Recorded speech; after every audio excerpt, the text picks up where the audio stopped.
ago today, Hollywood icon Marilyn Monroe was found dead of an overdose in her home. She was only 36 and at the height of her career.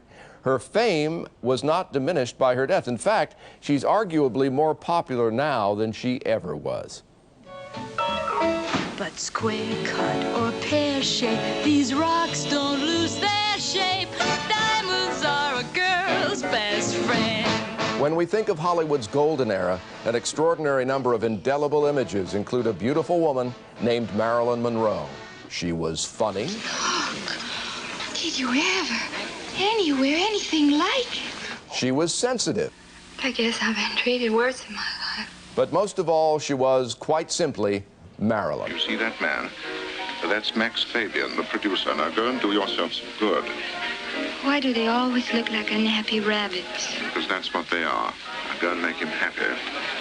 Every year on the anniversary of Marilyn's death, Greg Schreiner organizes a memorial here at Marilyn's gravesite.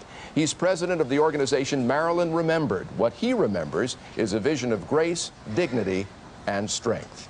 We try to keep the service very upbeat and more honoring her life rather than her death. Marilyn's crypt is discolored because virtually everyone who visits her final resting place feels compelled to touch the marble coverstone.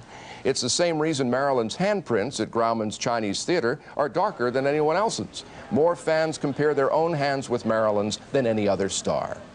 She's a little of my idol. She had a special aura around her. She's beautiful. I don't know, she was just Marilyn. Happy birthday, Mr.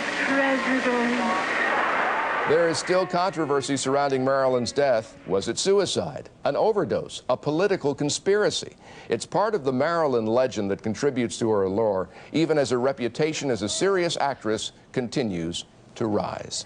It's the sweetest, tenderest thing anyone ever said to me. She brought together sex, power, fame, celebrity, and politics and entertainment, which in fact is really, dare I say, the heart of American culture. Francine Prose is the author of the upcoming book, The Lives of the Muses, and has written about Monroe's legacy. And in Los Angeles, we're joined by actor Don Murray, who received an Oscar nomination for co-starring with Monroe in Bus Stop. Good morning to both of you. Don Murray, if we could start with you. I mean, Marilyn Monroe, the mystique, the marketing phenomenon that is Marilyn Monroe in 2002, how much does that compare to the young woman that you met on the soundstage years ago when you filmed Bus Stop? Well, in Bus Stop, she already was very famous. She was the biggest star in the world, but she had left movies for a year to study acting at the Actors Studio. And when she did Bus Stop, she was very serious about acting and very devoted to the art of movie making. So there was this aura of the star all around her, but she was very much focused on the work. I understand in reading a quote from you that her performance, however, had to be pieced together in the editing room. So was she as fragile a person as we've come to think of her as? Yeah, she was very fragile, very vulnerable. The reason the performance had to be pieced together in tiny little sections is because she was very, very nervous before the camera, which is amazing because the camera obviously loved her. But she could not sustain a scene for very long. She would lose her concentration, and it's not that she didn't know the line so much, but something would distract her and then she would stop. Mm-hmm. So the director, Josh Logan, had to piece together her performance in tiny little sections. Let me turn to Francine Prose here in the studio with me. Her life seems almost pieced together from little fragments of just a tough emotional journey that from a child, that she had to travel. Well, I think that's one of the reasons that she stayed so popular, is that she's such a survivor. I mean, she was really tough despite all that apparent fragility. Father left before she was born. Father left before she was born. Her mother was insane, basically. She was raised by her mother's friend, who also, I think, disappeared after a while. So it was really kind of a testament to her own inner endurance that she got as far as she did.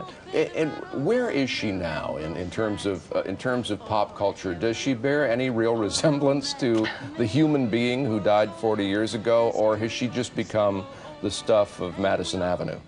Well, I think that you can't see Marilyn on screen and not have some sense of the actual person radiating through, because in a way, she is so Marilyn. You know, now I think so many stars now seem so corporate in a way, but Marilyn is anything but corporate. I mean, she seems still absolutely genuine. Sort of a rawness almost, in some ways. To Don Murray again, I understand that 40 years ago today, the day Marilyn died, was a sad day in that respect, but a happy day for you. You were getting married that day, were you not? Yes, we were being married 40 years ago in Berlin, and we came out of our reception, and there was the headline, Marilyn ist mort, Marilyn is dead. So it was a very happy day, and then tempered by a very sad occurrence. In knowing her and working with her, Don, was the fact that she died young a surprise to you? It was not really a surprise, no, because her life was taking a downward spiral. Through her marriage, the very exciting romance of the marriage to Arthur Miller, and then the disillusionment of the marriage ending, and then the things that were happening with her career, people became less and less tolerant of her constant lateness, and so it was not a surprise. I don't think she committed suicide, but I think that what happened is she just lost track of the amount of pills she was taking because she just couldn't sleep. Let me ask Francine Prose, do you think anything darker was at work there, that it might not have been an accidental overdose, but that as some conspiracy theorists think about it could have been that she was murdered? Well, all those stories are intriguing, but there's no way really to ever know. And what you don't want is for the mystery surrounding the death to kind of cloud the life and the real gifts and talents of that life. Yeah, indeed. Francine Prose, thank you. And Don Murray, a special thank you to you as well for spending part of your anniversary with us. Appreciate it.